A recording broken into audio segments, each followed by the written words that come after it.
In New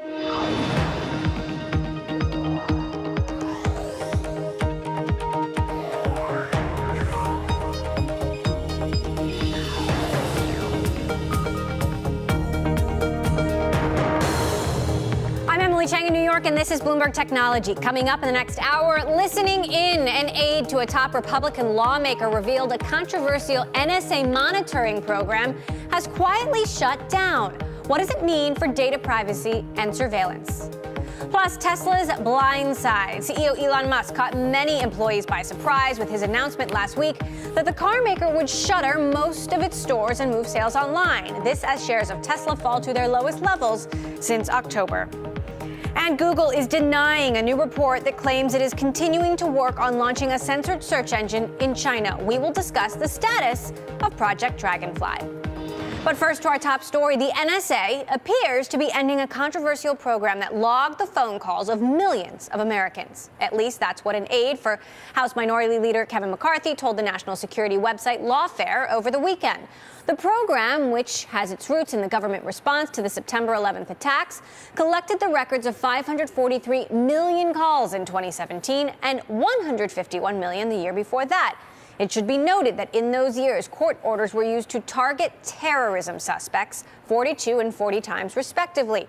The aide said that the Trump administration hasn't used the program in over 6 months and that authorities may not seek to renew it at the end of the year. To discuss, I want to bring in Mark Ray, Managing Director and the Head of Digital Investigations and Cyber Defense at Nardello. Before that, he was a special agent for the FBI Cyber Division. He joins us now from Atlanta. So, Mark, what does this mean?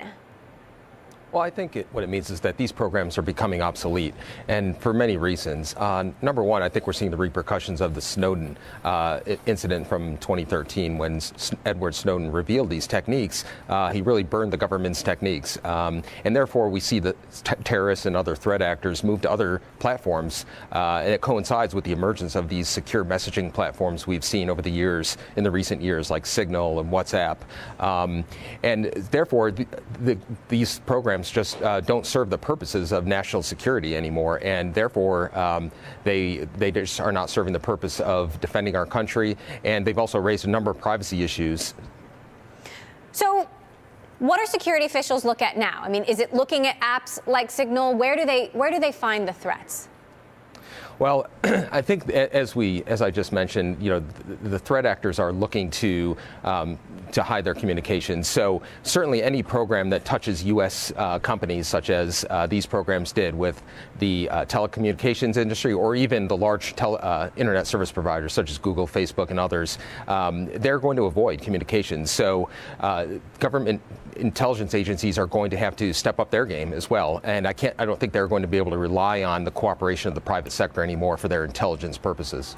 What about other collection methods like PRISM and the backdoors into U.S. technology companies? Yeah, well, I think the key to programs like those were cooperation with the private sector. And more and more companies are seeing that this is a privacy issue, that they don't want to be associated with those programs. The interesting thing is, on a daily basis, platforms like Google and Facebook and others collect probably 10 times the intelligence that these other programs did from even 5 or 10 years ago. So you're going to see them disassociating themselves more and more, while in the cyber industry, we're trying to enhance cooperation between the public and private sector globally. When it comes to the privacy of people's information, companies just want it to be legal and to be above board. So eavesdropping and things like that just aren't accepted anymore. So the government is going to have to change their techniques, and hopefully they are, to the point where it's serving the national security purposes in a way that the bad guys don't find out about. So given that, let's not kid ourselves. Can't the U.S. government just find other ways to surveil U.S. citizens if they want to? I think we live in a country where, luckily, privacy matters. And despite what we hear about on both sides of the political aisle, the U.S., unlike other countries, I think really does do this for the purpose of national security, not to pry into privacy issues. I think if this conversation was happening in other countries, Emily, that we wouldn't be having the privacy issue. It would just be more about what information can they get and how can we get it quicker and faster. So if this program goes away, do you think anything really replaces it, or it just becomes obsolete? Well, I think it becomes obsolete because of the technology, of course. Again, the bad guys know that this metadata is being analyzed and correlated by the U.S. government. So why would they call people in the U.S., which is the nature of the program, right? Analyzing phone numbers and timestamps on U.S. phone records and text messages. So they're just not using that. So the value, I hope there's metrics that are tied to it, really, and that will really prove whether the programs are worthwhile or not. But the threat actors are moving to these secure messaging platforms and even social media programs as well. Is anything really secure, though? Like when Signal says the messages are encrypted, are they really? Well, encryption is nearly impossible to break. I know there's government agencies that are trying to do that, and even private sector organizations that try to break encryption, but it's pretty hard to do. However, nothing is secure to be 100% secure, to answer your question, and there's always ways around it. Social engineering, compromised credentials, those are the weak links that can be always be compromised. All right, Mark Ray of Nardello, thank you so much for stopping by. Sticking with national security, Huawei is looking to reassure the EU that its technology is safe to use in next-gen 5G infrastructure. The company opened a cybersecurity center in Brussels to give people an inside look at what will be running in its networking technology. Bloomberg's Maria Tadeo was there and filed this report.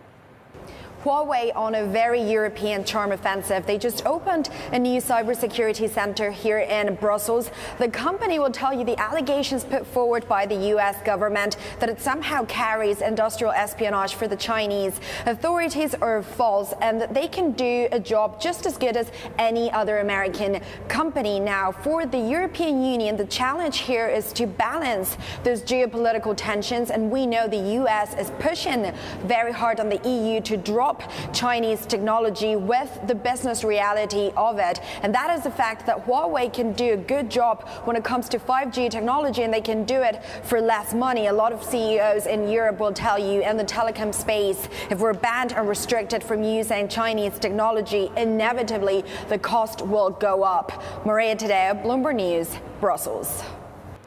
Coming up, Redfin is working to close tech's gender gap. How the real estate company is creating its own pipeline of female talent. Next. And if you like Bloomberg News, you can check us out on the radio, listen on the Bloomberg app, Bloomberg.com, and in the U.S. on Sirius XM. This is Bloomberg.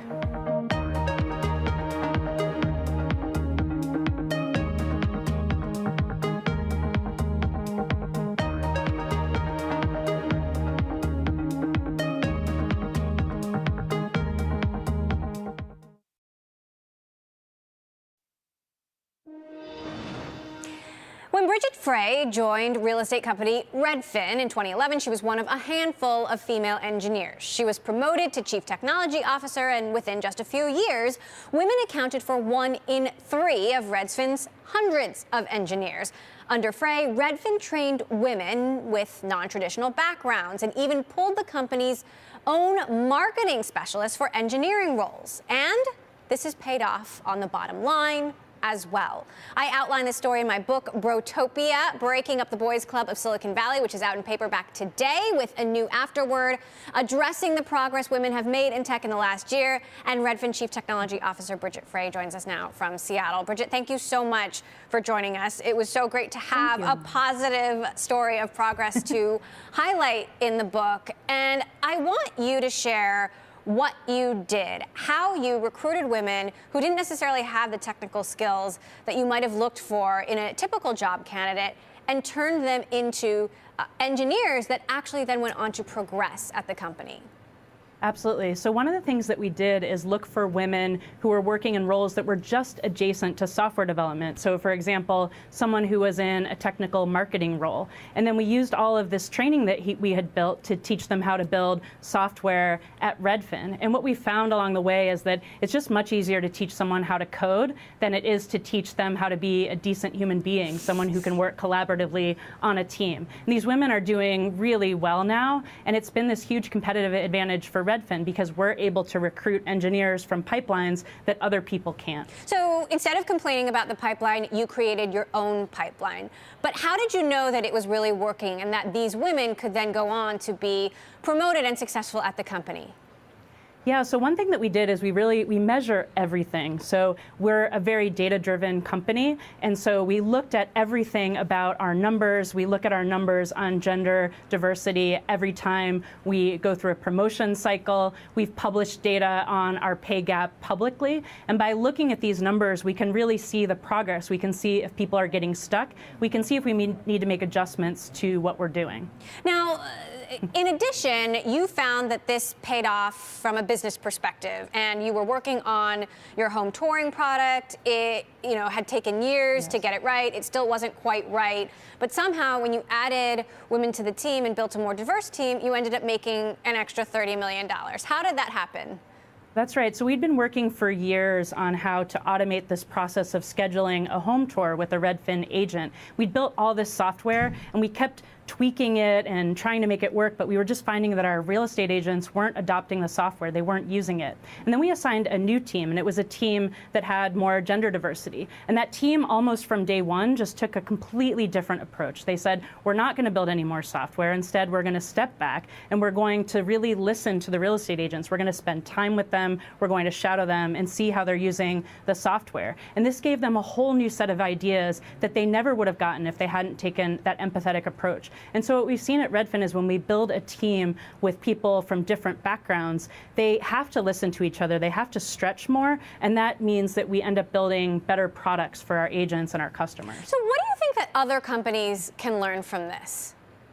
Yeah, so I think that it really takes a lot of small changes to make your company more diverse and more inclusive. We've almost thought of ourselves as these diversity mechanics who are crawling over everything that we do, how we interview people, how we develop careers, even how we run meetings. And so you have to really settle in and be prepared to make a lot of small changes along the way if you want to build a more inclusive company. Now, I want to talk to you about other tech initiatives happening at Redfin. You've got your instant offer iBuyer service. You've got these algorithms that everybody wants to know exactly how they work. How exactly do you decide how much a home is worth? What data are you using? Yeah, so we have an incredible data set at Redfin. So we have all this information about how people are visiting our website, how they're looking at homes. But because we're a real estate brokerage, we also have real estate agents who are walking through homes with our customers. They're making offers. We know which homes are being toured and which aren't. So it gives us this very rich data set to see how people are reacting to the homes that are on the market. And what that means is that we've been able to build the most accurate online home value estimate in the industry. Now, we are in more uncertain times now, politically, potentially economically. There has been a bit of a housing downturn. Do you know how well your algorithms perform in a downturn? Yeah, so we've measured that too. Like I said, we're a very data-driven company, and so we're always looking at those numbers. And of course, there is more uncertainty when the macroeconomic environment changes. Pricing algorithms can take a little time to adapt to that, but we've been very pleased with how that algorithm is performing. And I think, again, that real-time data we get from agents and customers who are walking through homes, that is able to feed into the algorithm and tell us what we think homes will sell for. All right, Redfin Chief Technology Officer Bridget Frey, thank you so much for stopping by and for sharing the story of how you changed your team with me in Brotopia. Thank you. Thank you, Emily. Coming up, TransferWise continues to gain ground on banks that have traditionally dominated the wholesale payments and cash management industry. We're going to talk to the company's CEO next. This is Bloomberg.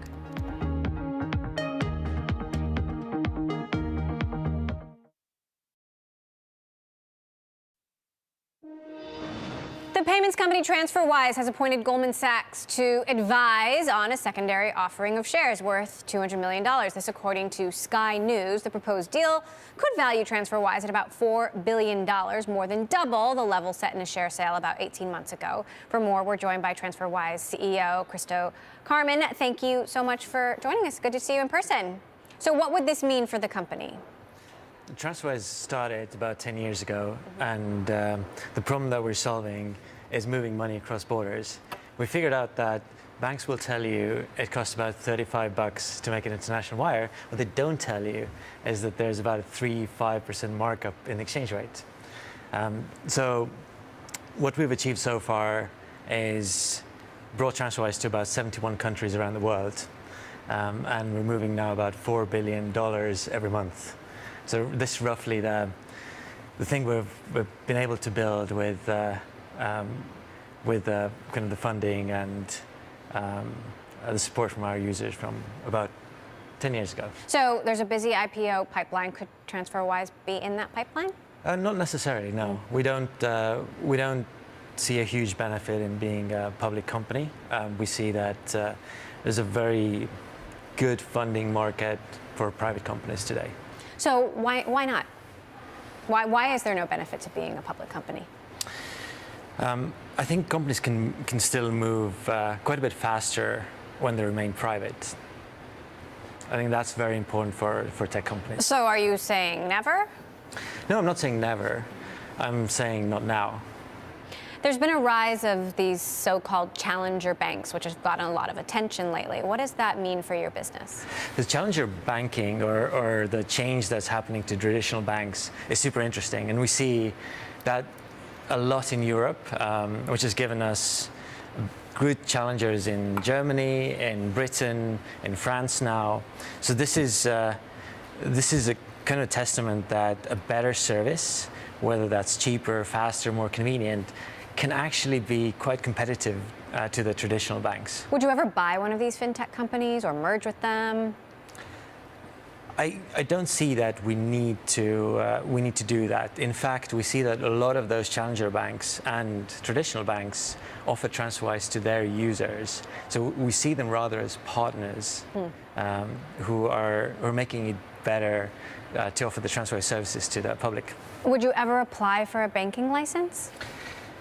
We haven't really seen the need for that because, again, the regulators have been pretty smart and realized that you need a banking license if you're making loans and if you're taking deposits and then giving it out in loans without keeping it fully collateralized. So you have lost a few fairly senior employees, the head of Asian expansion, the head of banking. Why is that happening, and how have you filled those roles? So TransferWise today, just to put things in context, we're 1,400 people in about 11 offices around the world. So people come and go, right? People mostly come, and we need a lot more. So I think we have about 130 open roles all over the world, including New York. But for those who might be concerned about the turnover at the top, what do you want to say to them? We see people who come to TransferWise, they actually stay for a very, very long time. And the reason being is they're really motivated by what we do. It's very clear how we're helping people save money. So we actually calculate every day, every month, how many millions of dollars we've saved our users in banking fees. And that's super inspiring. All right, Crystal Carmen, CEO of TransferWise, thank you so much. Thank you, Emily. For stopping by. All right, the sell-off in Tesla shares resumed today with shares falling to their lowest levels since October. It began last week in the wake of CEO Elon Musk's surprise move to close most of the electric car maker stores and shift to online-only sales. Bloomberg has learned that many Tesla sales staff found out about the decision when they read the blog post. Joining us now, Bloomberg's Dana Hull in San Francisco. And Dana, you've been breaking news on this story over the last several days. So tell us what these employees are saying. Well, they were really blindsided, and I think that was made clear by the fact that the news was posted, publicly on a blog post, and they found out about it. And apparently, they found out when the media found out. Today, I'm getting a lot of emails from people saying, "Thank you so much for writing this, capturing how we felt." It just was really stunning for the staff. So the stores are already closing. You reported that there's a store in Honolulu that's closed. There's a store in Palm Springs that's closed. And if you call those stores, it's rerouted to another location. Exactly. Yeah, our understanding was that Musk was going to be evaluating the stores, but it's very clear that the low-performing stores or the stores that did not get a lot of traffic are already closed. Now, let's talk about the reaction from investors. Shares have recovered a little bit from their lows today, but we spoke to one investor who sold all of his Tesla shares, an asset manager. This investor also tweeted, his name is Alex Chalakian. "It pains me to say this since I really love the company, but we have sold our position in Tesla for our advisory clients. I believe that the decision to close retail stores is a bad one and points to the weakness in sales and financial strength of the company." Is that what most of the negative or pessimistic investors here are telling you? Yeah, and I mean, I think it's important to notice that Alex lives in Pasadena. He owns a Tesla. He owns a Model S. I mean, he's been very pro-Tesla for a while, but I think he as a manager, he has a fiduciary responsibility to his clients. And this decision to close the stores was a complete 180 from what Tesla had been saying they were planning to do if you look at all of their regulatory filings. Exactly. Last quarter, they opened multiple stores, including more stores than they had in any quarter in a year and a half. And in their 10K, they also touted their retail strategy. So it doesn't seem like something that Tesla was considering for a while. It certainly does seem like it was an abrupt decision.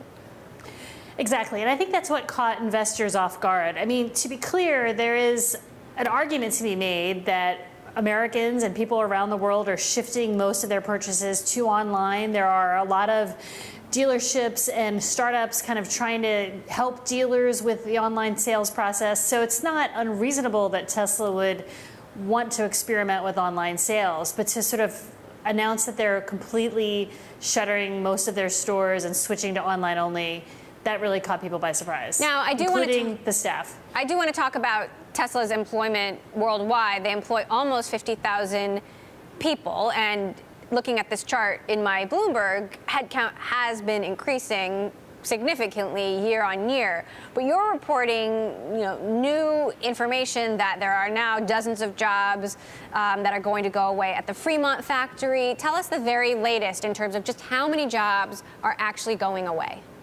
Sure. So in January, Tesla did a 7% reduction in force worldwide.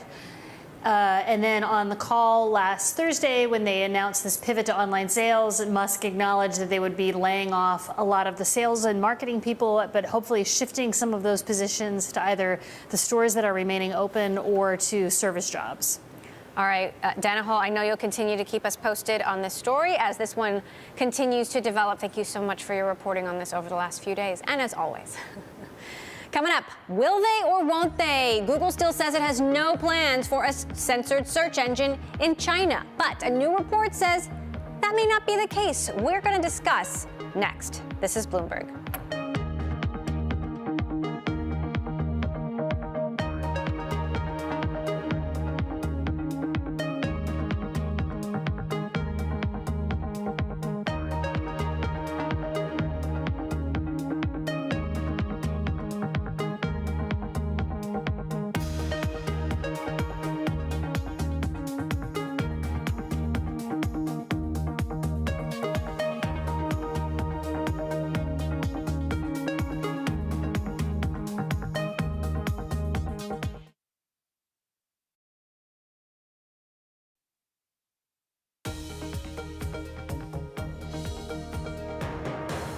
This is Bloomberg Technology Global Link, where we join Bloomberg Daybreak Australia to bring you the latest in global tech news. I'm Emily Chang in New York with Sherry Ann and Heidi Stroud-Watts in Sydney. Let's take a look at the global tech stories of the day, shall we? Sherry, what do you got? Emily, SoftBank's Vision Fund has raised $3 billion thanks to a loan from banks like Goldman Sachs and Mizuho. The money will help bridge funding gaps in deals. That's according to sources. The Vision Fund is the world's single largest pool of capital for technology investments.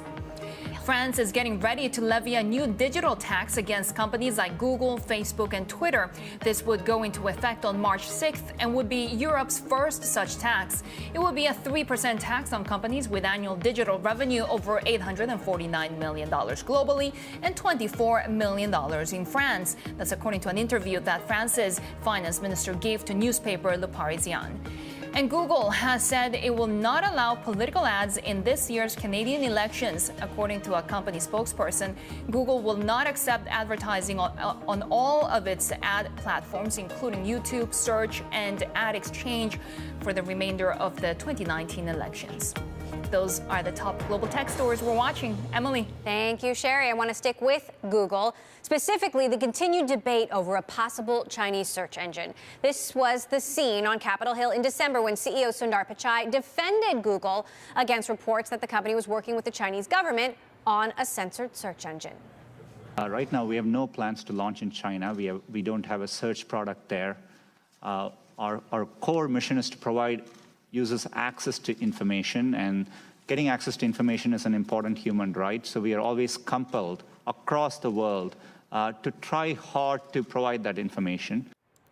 Well, a new report from The Intercept is saying that Google employees have been investigating that claim themselves, and they claim to have found code changed as recently as February of this year to indicate continued development on the project known as Dragonfly. So what's going on? To discuss, we've got Bloomberg Tech's Garrett DeVink, who covers Alphabet. So what are employees saying exactly? So what this story was saying was essentially that some employees said they didn't really trust Google when they said what you saw Sundar Pichai say there, that they were going to, kind of put this aside. And so they've been watching some of the code within kind of the public databases at Google, and they claim that there have been changes to the code that was used being put together for a potential China search engine. Now, Google is pretty unequivocal that they're not doing this at all. Right. Google did release a statement saying this speculation is inaccurate. As we've said for many months, we have no plans to launch search in China, and there is no work being undertaken on such a project. Team members have moved to new project. How do we square this?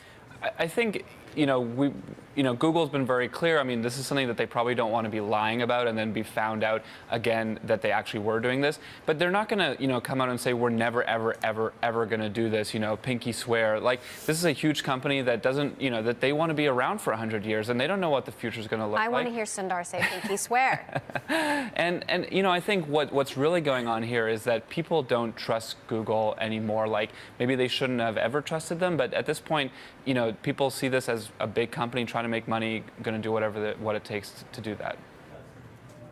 Yeah, maybe he's just crossing his fingers behind his back there, right? But Garrett, we saw last year that Greater China revenue jumped over 60%. It was a pretty good result.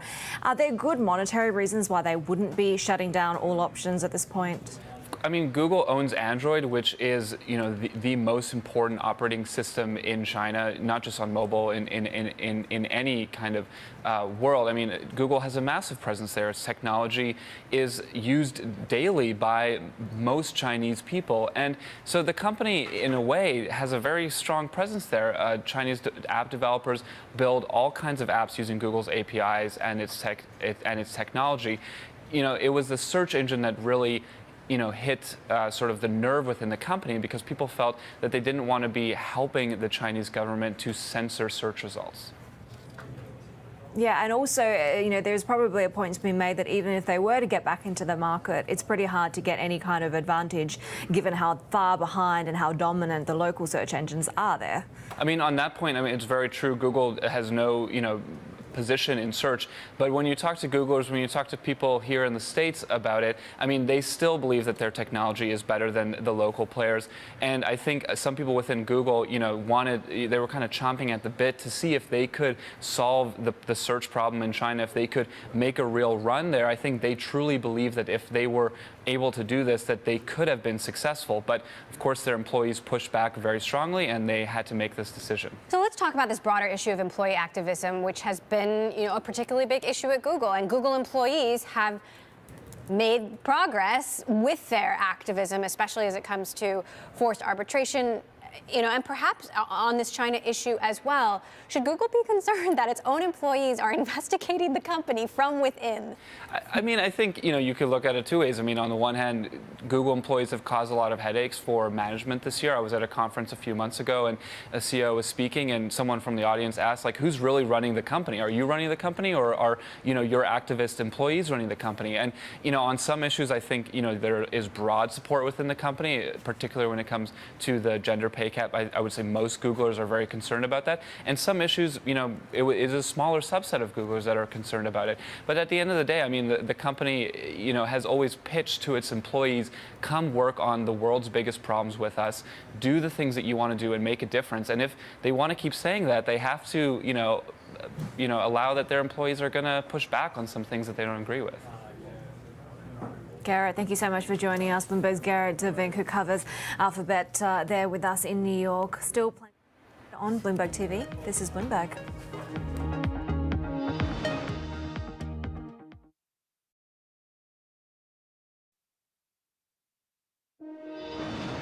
New York's tech scene is growing up. Venture capital investment is ballooning. Tech giants like Google have added thousands of jobs in the city, and homegrown startups are beginning to find multi-billion-dollar exits. And that's even as tech giant Amazon has pulled out of its plans to build a second headquarters in Queens. But the question continues to be, will New York ever become the next Silicon Valley? Let's bring in our next guest, Michael Loeb, CEO of Loeb.nyc, a rebranding of Loeb Enterprise with a new focus on startup investing. Also with us, Matt Harris, Managing Director of Bain Capital. Matt focuses on investments in financial technology and services. And I'm normally based in San Francisco, but I'm totally unbiased. Will New York ever become the next Silicon Valley? Well, I don't think we want to become the next Silicon Valley. I think we're going to have kind of our own vibe and own charisma and kind of own personality. But it's nice to have another Silicon Valley because last I looked, Silicon Valley has been doing pretty well. So all of this said, I said multi-billion-dollar exits there, but we've never seen a $10 billion tech company in New York yet. Will we? I don't know if you consider WeWork a tech company, but it's certainly a dozens It's not yet a public company, Indeed. but yes, it does have a multi-billion-dollar valuation, though I can't think of another one.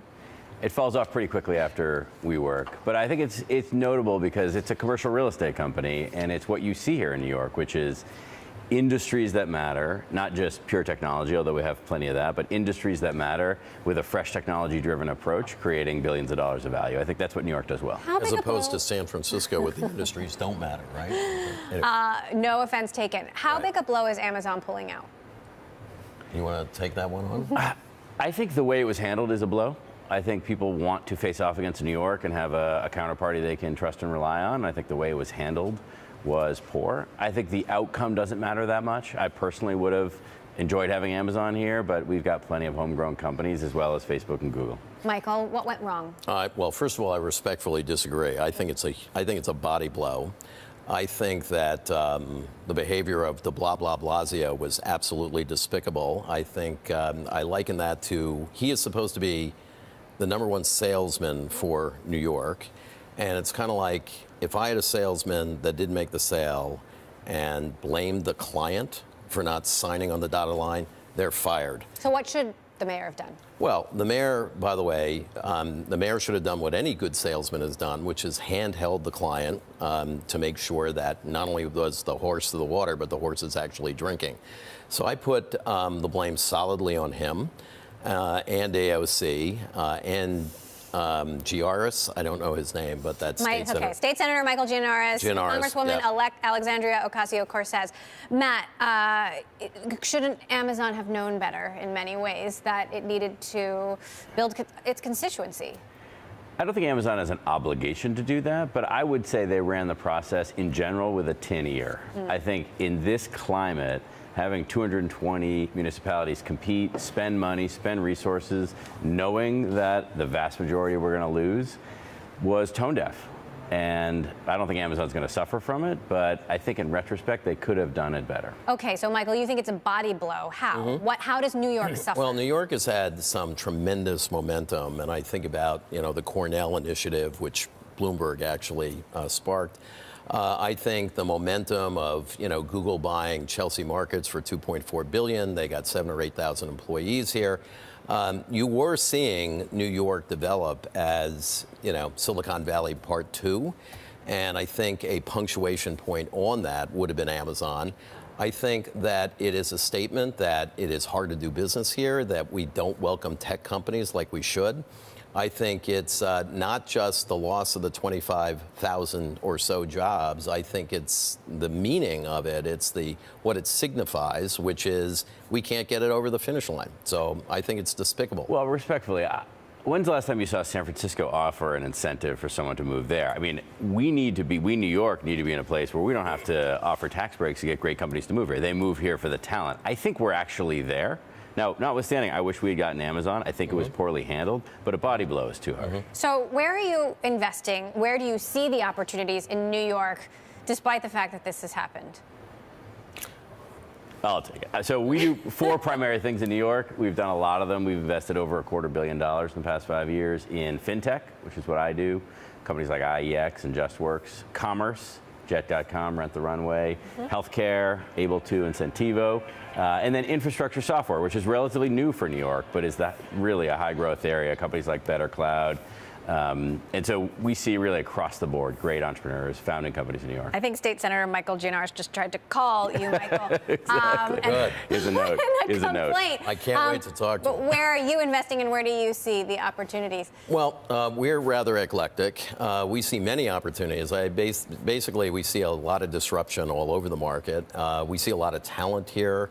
A lot of young people love to be here because of the culture, the restaurants, the museums, the camaraderie. There's something about this fishbowl of New York and putting all these people here in such a concentrated place. We like fintech, we like health tech, we like retail tech, we like what the heck tech, we like anything with a big opportunity, anything that is big, disruptive, blue water. There's a lot of that these days with developments like, Facebook and all the other ways to reach a consumer. We never had a mechanism to reach 2 billion people all at once, and now we do. All right. Well, I always love a friendly debate, so thank you for participating. We're going to have to do this again when I'm back. Michael Loeb, CEO of Loeb.nyc, and Matt Harris of Bain Capital. Thank you both. Thanks. Thank you. Still ahead, wholesale retail startup Boxed's rapid growth and warehouse technology has drawn the attention of big retailers. How it plans to compete with online and traditional retail giants is next. We're going to be speaking with the CEO, another New York company. This is Bloomberg.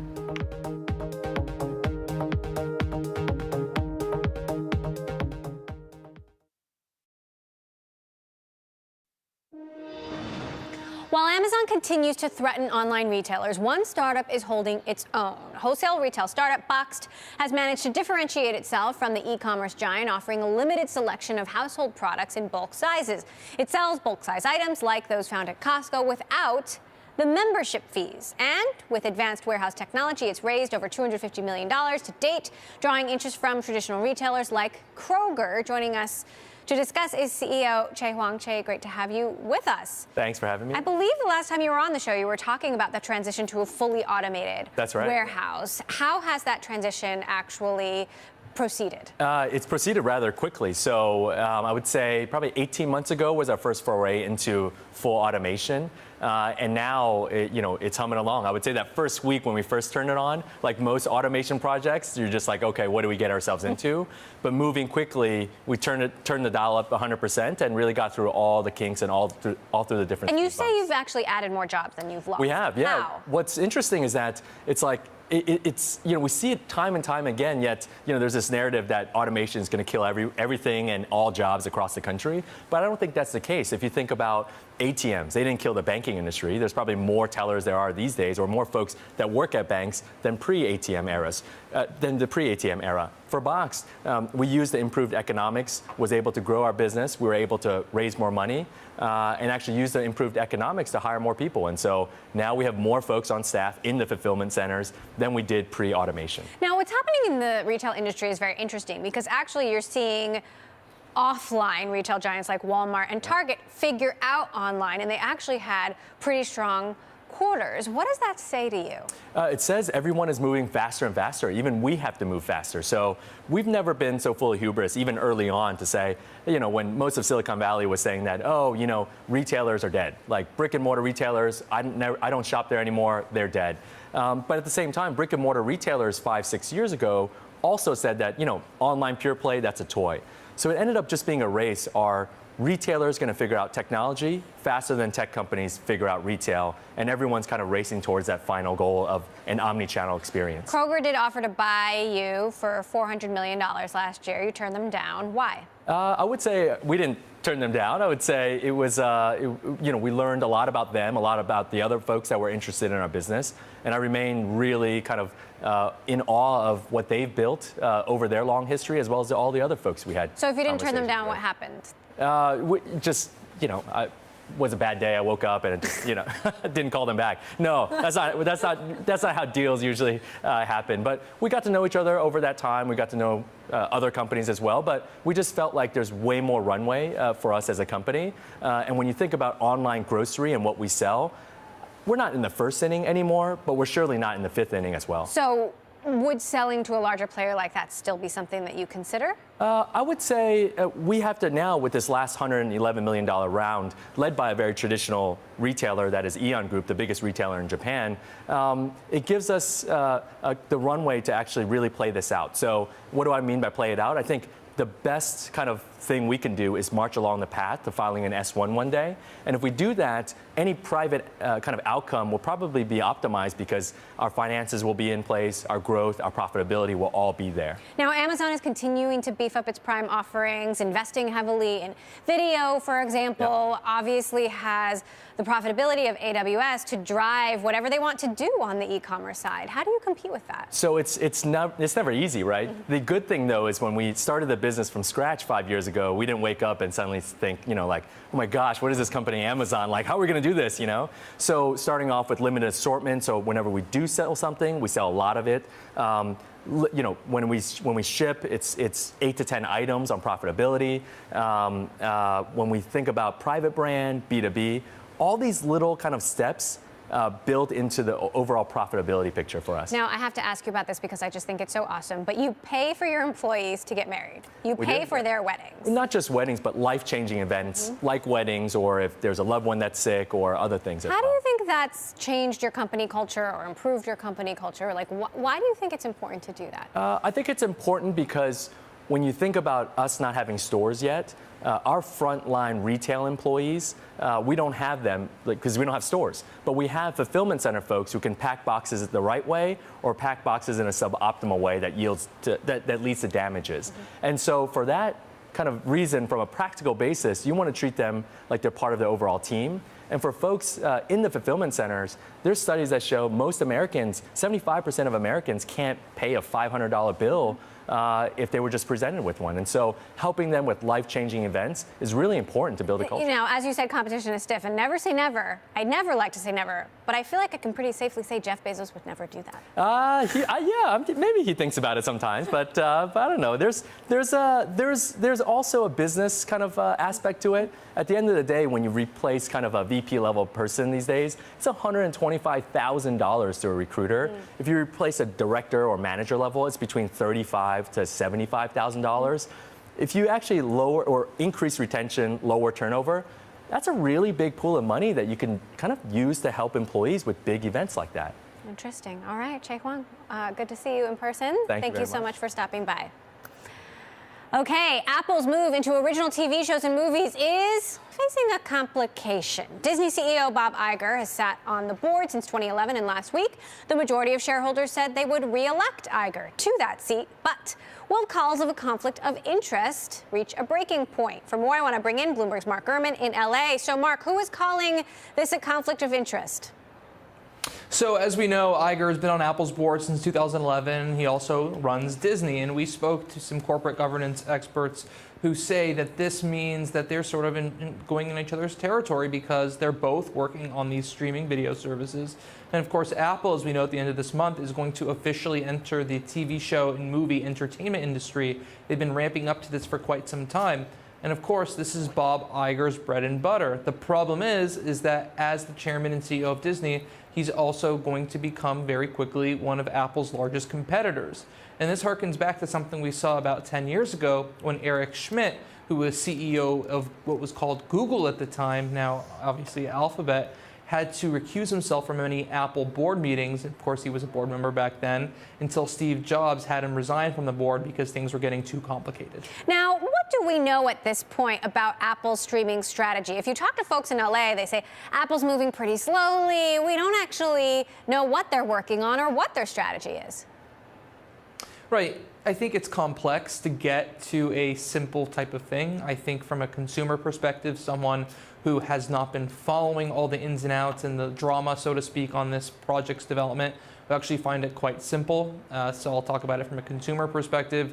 You have this TV app at the corner of your iPhone, your iPad, or iPod Touch. I imagine they'll bring this to the Apple TV. They already have the TV app in the Apple TV, but they'll bring this to the Apple TV as well. And the Mac, you can get all this original content that Apple is developing and providing, in addition to tapping into a subscription plan for things like HBO, Stars, and Showtime, combined with integration with apps like ESPN and the NBA app, plus the iTunes movie and TV show libraries. So a complete package of different entertainment offerings from Apple. Apple does have this event coming up this month. We don't know a lot about it, but it appears to be tied to streaming. What have you learned so far? Right, this is not something they've really done in the past. It didn't make sense when they were growing as a hardware maker, but now that they're positioning themselves more as a services company, it makes sense. So this is going to be a media event currently planned for March 25th at the Apple Park campus in Cupertino, California, where they typically hold these types of things, where they're going to be focusing on services. Now, as we know, Apple is working on 3 new services-related projects. One, obviously, this video project that we're talking about. Another is this premium magazine subscription service where you can subscribe to a bunch of magazines for one bundle price, around $10 a month. And they're also working with Goldman Sachs on this credit card, which would tie into Apple Pay. And they're waiting to release a new Apple Pay app for iPhones at the end of March, early April as well. All right. Well, I know you'll continue to keep us posted on updates as you have them. Mark Gurman for Bloomberg Tech, as always, in LA. Thank you. And that does it for this edition of Bloomberg Technology. We are, of course, live streaming on Twitter. You can check us out there at Technology and follow our global breaking news network, TikTok, on Twitter. This is Bloomberg.